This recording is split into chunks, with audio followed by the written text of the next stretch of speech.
Good morning, good afternoon, and good evening, everybody. Thank you for tuning in to another Supatease video. And then in this one, we're going to be doing a part 2 of all of the Covenant updates, as I didn't deliberately leave out any classes or specializations, but I was so excited about these Covenant changes because they were massive and they were really addressing a lot of concerns for them that I wanted to pump out that video as soon as I saw the changes. And then after I pumped it out, I looked and I updated and there were more.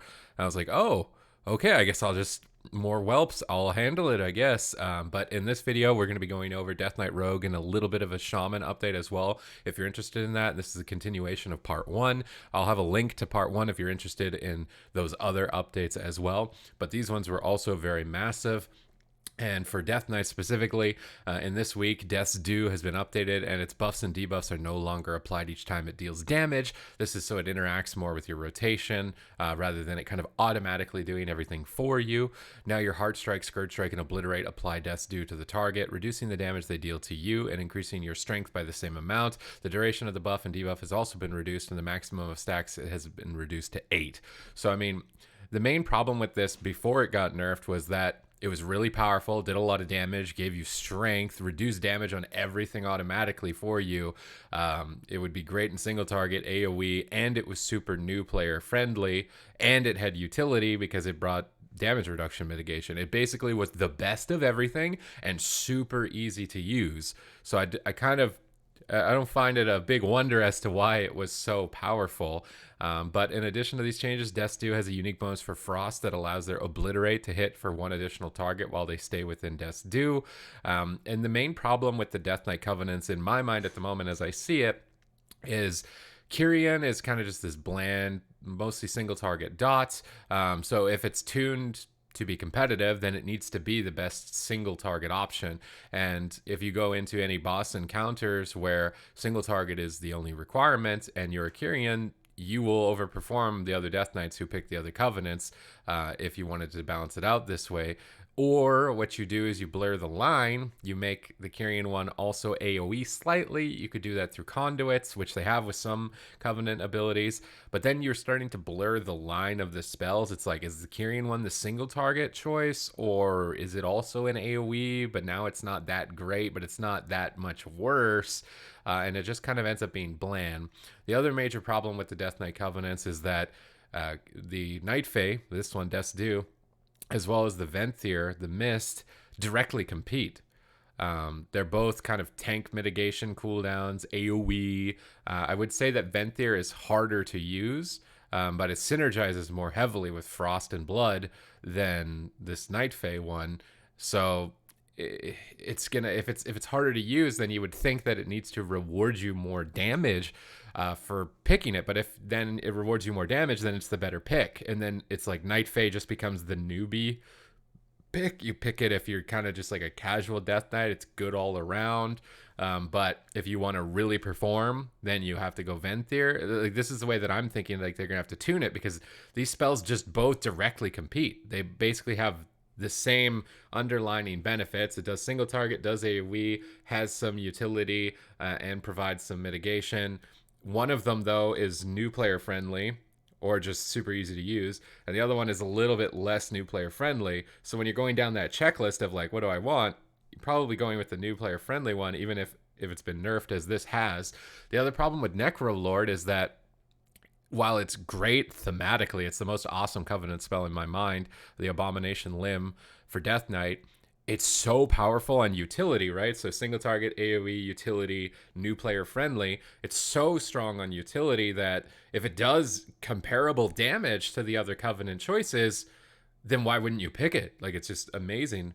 I guess the major downside is the utility has some drawbacks because in Mythic Plus, the Abomination Limb can pull stuff that you don't want it to pull. So maybe if they can work on Abomination Limb only interacting with targets that are in combat with the Death Knights, so don't have to worry about accidentally grabbing a monster way out of the pull by accident, would be one way to deal with it. But its utility is also, I think, more heavily desirable in PvP, which then makes it so Necrolord is like the PvP pick, and if you pick anything else, you're not going to be as good as you would have been picking Necrolord in PvP.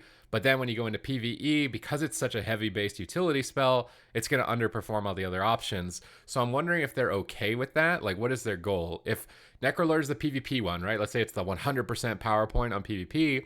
And then when you go into PvE, it's 75% of all of the other ones, 50% of all the other ones. Like, what is the number there? If it's both 100%, then you just pick it all the time, right? It has to be weaker and stronger in one aspect if it's going to be character defining, or it just becomes the best baseline no matter what.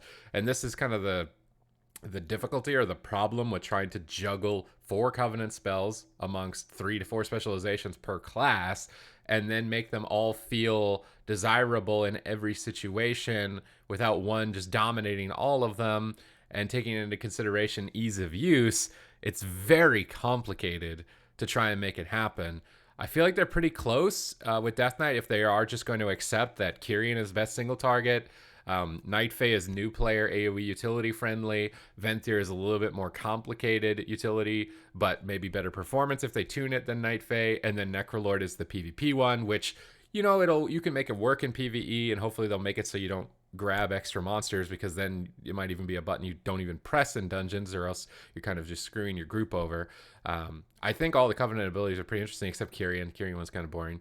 But this is the problem that they're fundamentally going to have. Now, the next change we've got here is for rogues. And the main thing for rogues is Serrated Bone Spike. Again, back to my breakdown. Single target AoE utility, new player friendly.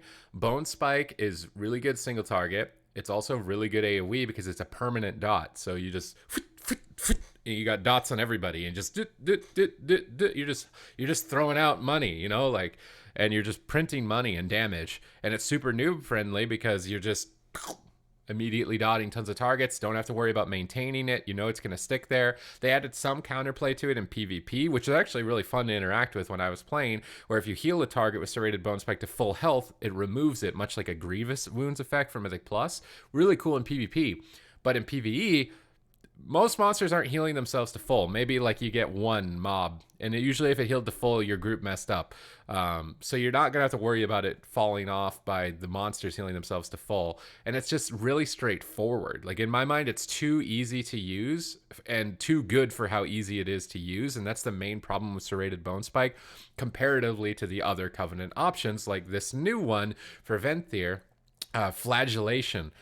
It's I don't know why I'm thinking of farts when I read that word, but is an instant cast with a 25-second cooldown that starts once Flagellation is removed from the target. The rogue lashes the target with anima 3 times, dealing shadow damage and applying a debuff for 45 seconds that causes an additional lash for each combo point you spend. Once the target has been lashed at least 25 times, reactivating Flagellation cleanses their torment, increases your mastery by 10% for 25 seconds. So you could have some really big burst windows as Subtlety, getting 10% mastery, and then dropping a mark for Death Eviscerate. It has really big burst potential there, but it's already very complicated. This is so much more complicated to use than I dot you. It does a lot of damage. I'm good. This seems really cool and awesome, but if I can mess this, I'm way more likely to mess this one up. So even if this one is performance-wise better, let's say for the top 5% of rogues, which we won't know until the tuning comes through, but let's just say that it does end up being better. For the average player, it's not going to be, because you might mess this up. Maybe you don't reactivate Flagellation, or you reactivate it at a time that doesn't benefit your rotation maximized, so you're going to fall behind. So they need to be careful when they make something that's kind of cool like this. It seems super unique, but another Covenant option is just a ton of damage. You press it and you don't think about it, right? And this is existing for some other Covenants as well. I'm thinking of Venthyr for Windwalker. You just activate it. It does a ton of damage. It doesn't interact with your class. It's a little bit too straightforward and a little bit too new player friendly. And it's not that it's bad that it's new player friendly. It's just that it's bad that the performance of it is so much higher than the ones that require a little bit more attention to detail. So everybody just flocks to it. So I'm not 100% sold on this. and it seems like the Rogue Covenant abilities were a little bit slow, so I'm thinking about redoing my Rogue reviews as well. With Sepsis kind of was on the table for Night Fae for a really long time, but it seems like some of the Covenants are more geared to a certain spec, like Sepsis for Subtlety seems really awesome. And then Kyrian, which is like the combo point one where you use a certain number of combo points and it does more damage, again, has some really big drawbacks like your combo point generation, RNG not lining up with when you want to spend the combo points exactly. And then you can just miss the rotation. Maybe you don't even pay attention to it. Again, the difficulty of using it compared to Serrated Bone Spike, which is just press this, dotted, gun, good to go, makes it really difficult not to pick Serrated Bone Spike, even if you don't consider tuning at all. So I would honestly like to see Serrated Bone Spike either get more depth to it, interactions with the class, maybe to make it last longer. You have to spend combo points into the target, something to make it more maintenance than just a permanent dot. I think is going to be necessary for the Rogue Covenants to have more diversity. And then the final change, which is more or less just kind of like a bug fix. So if you were playing on the beta at all or watching any beta streams, you were probably watching Elemental Shamans just like proccing infinite lava bursts, and then also able to get Ascendance uptime with that, with some of the changes. So basically this change is just the legendary deeply rooted elements will no longer proc Ascendance from the Covenant ability Primordial Waves Lava Bursts, which duplicates your Lava Burst. Otherwise, it was like you could just proc Ascendance way too much, so it seems like it was just overtuned, more or less a bug fix. But I think the major takeaway from all of these Covenant changes is that they are listening. They're going to try, it looks like they're going to try their best to bring everything in line.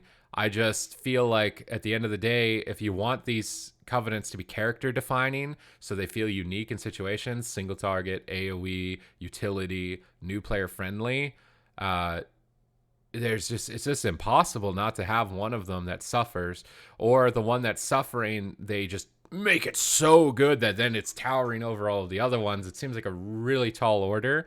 For myself personally, it's still not that big of a deal because I'm not going to be Mythic World First Raider. If you're Mythic World First Raider, you're going to have 4 of every class. Like, there's no way that you're not going to want one of these Covenants for a specific boss because its performance is way better in some regard.